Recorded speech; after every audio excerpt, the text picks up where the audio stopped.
Paramashivoham. Om Nithyananda Paramashivoham. Om Nithyananda Paramashivoham. Om Nithyananda Paramashivoham. Om Nithyananda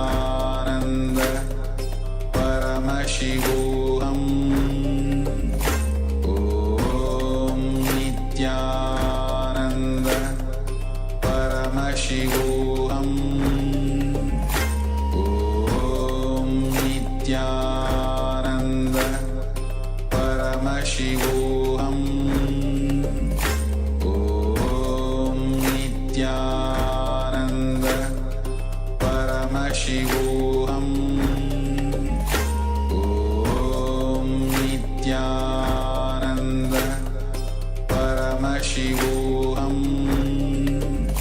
Om Nithyananda Paramashivoham. Om Nithyananda Paramashivoham. Om Nithyananda Paramashivoham. Om Nithyananda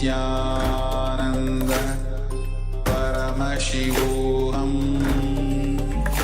Om Nithyananda Paramashivoham.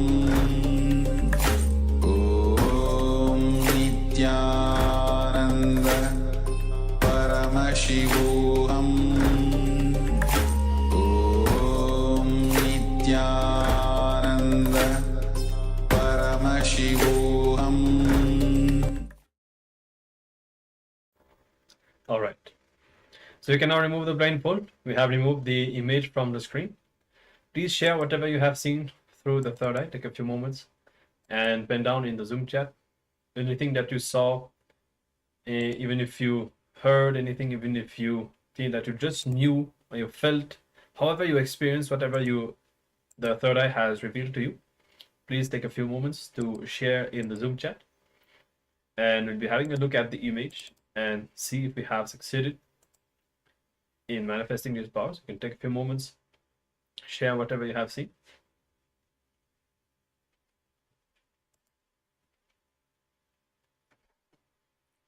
Yes, all of you can now start sharing what you're able to see, and do not have any sort of self-doubt about what you have seen. Whatever you have seen is a gift from Swamiji himself.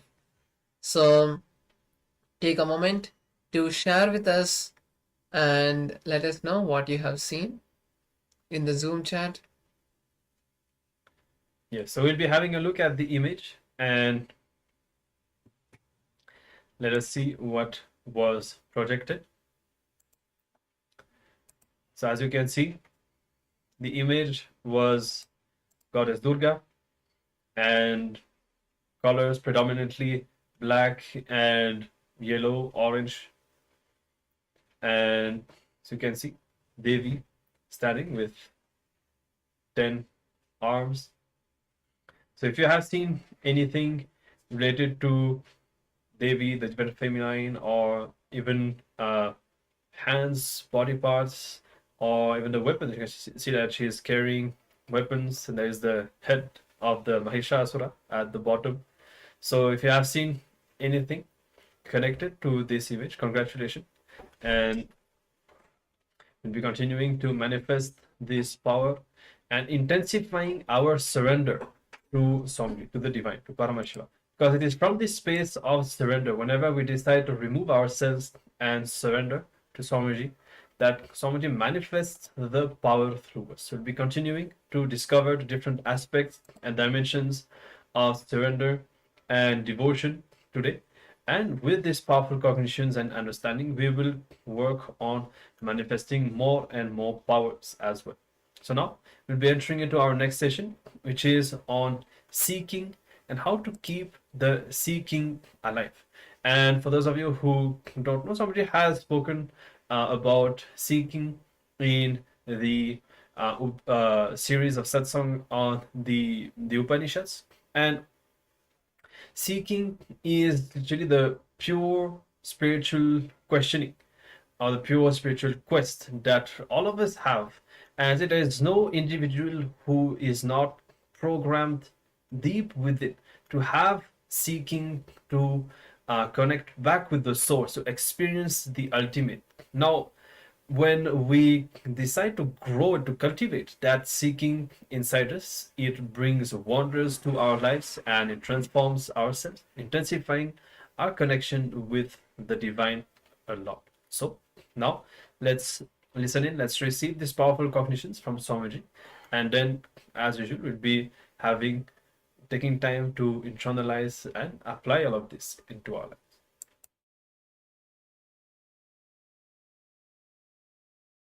This is the way the master teaches the level disciples.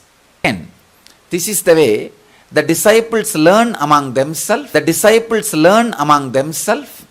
Third, this is the way the opposite ideology persons were made to understand the truths. Fourth, this is the only way the religious terrorism was avoided in Vedic tradition. We never won over the sword. We never waged war with the sword. It was all with the clear, friendly, convincing arguments. The non-violent strength of the Vedic tradition is built on spiritual debate.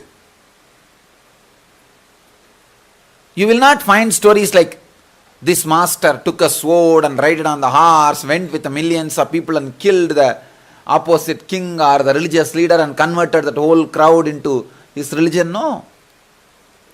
He goes with a palm leaf and with a deep peace, few shaved head disciples, sits with the opposite religious leader on and on and on for days.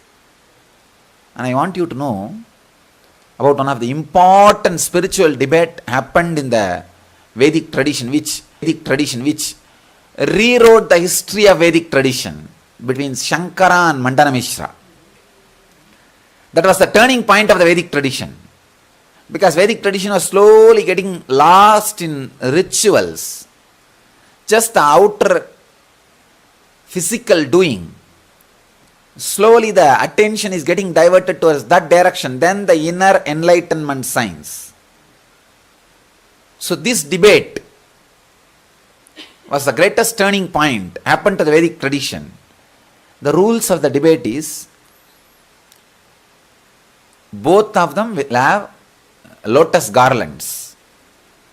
And Mandana Mishra's wife is a judge.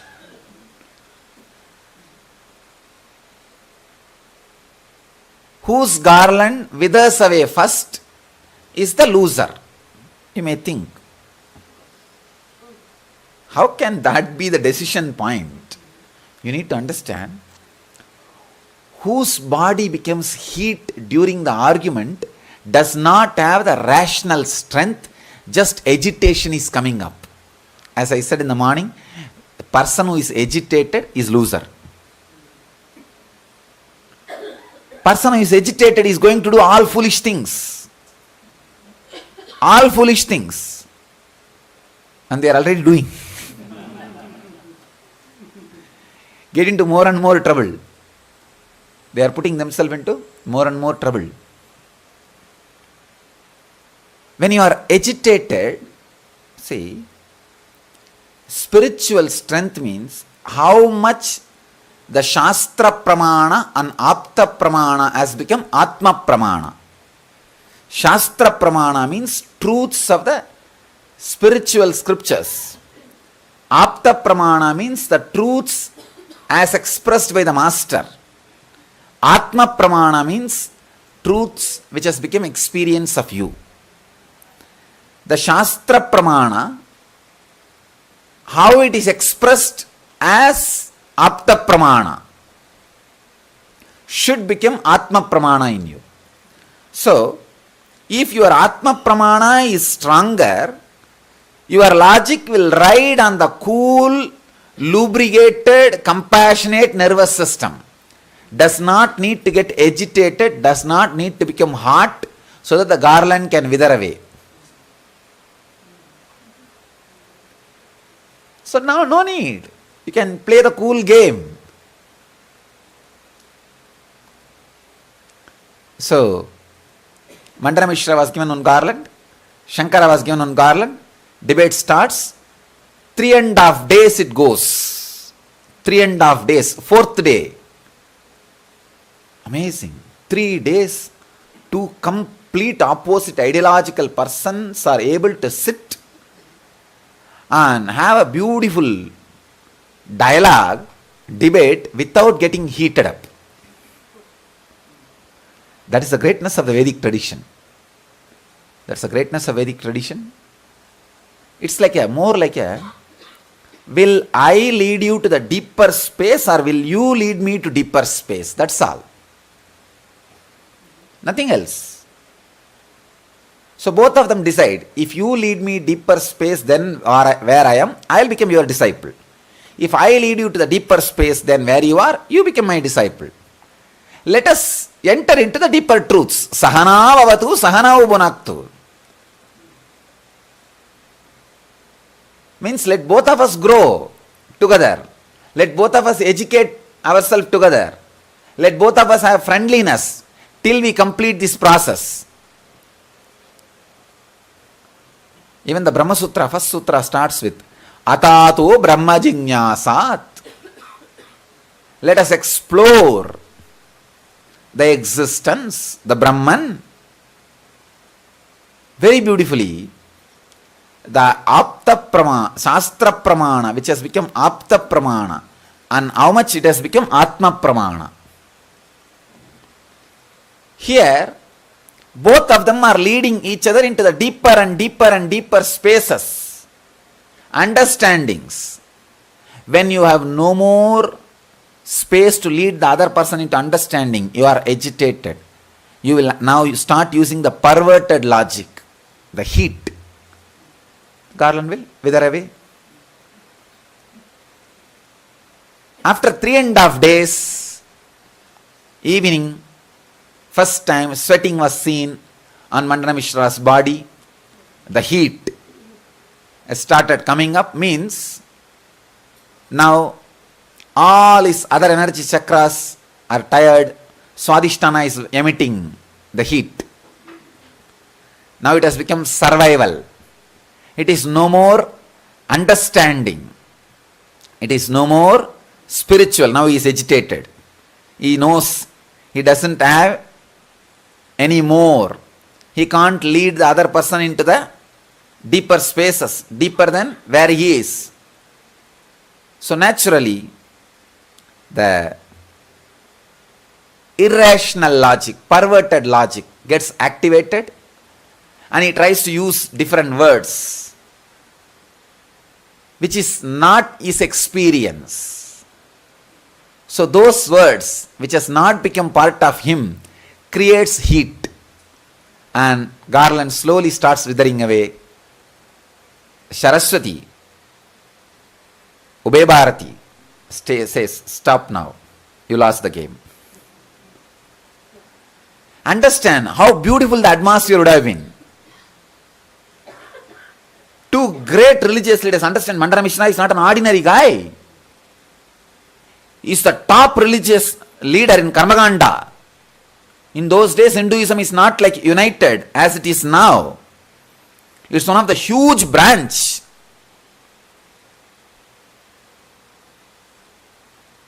The ritualism is conquering, trying to conquer the science part of the religion. So it's a fight between socio-political rules and research and development science. The spiritual science and socio-political rules. Huge fight. But happening without even a flower, garland getting heated up. Can you understand? Such big decisions are made in such a loving atmosphere. It's almost like a life and death for few million people. It is getting made in a space where the garland, the lotus flower, is not getting withered away. No sword, no blood, not even using the hand to beat. Just simple intelligence.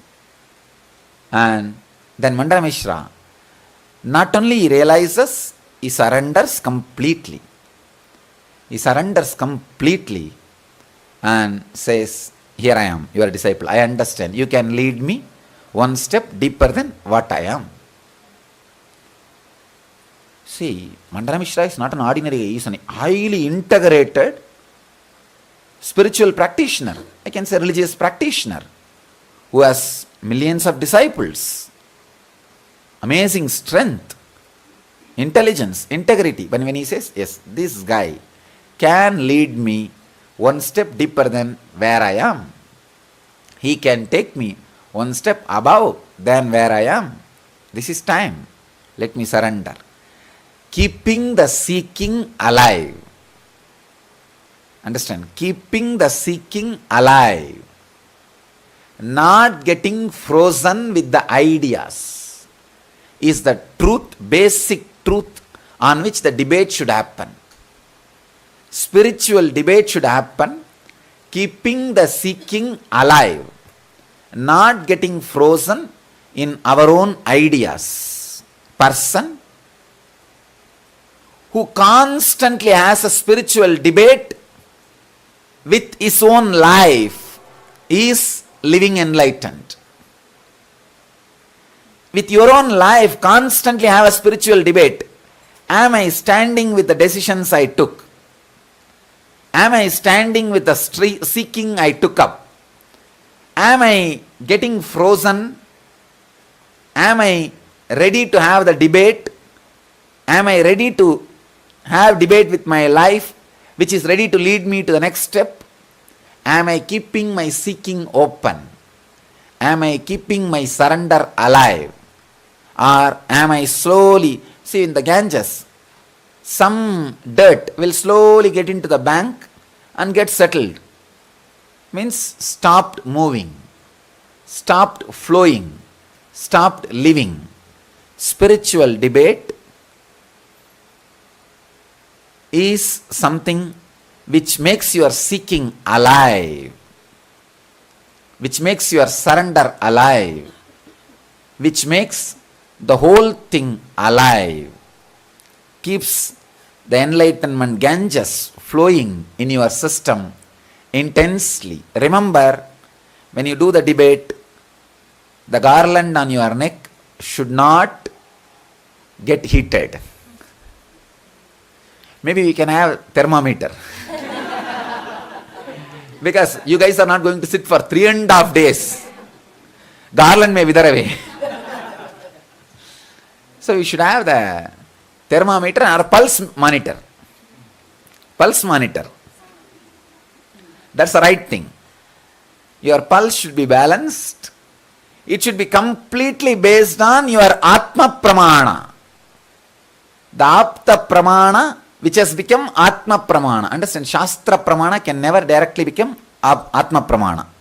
That's the biggest thing. Shastra Pramana is only to inspire you. Apta Pramana only give experience. And how much the Apta Pramana became Atma Pramana.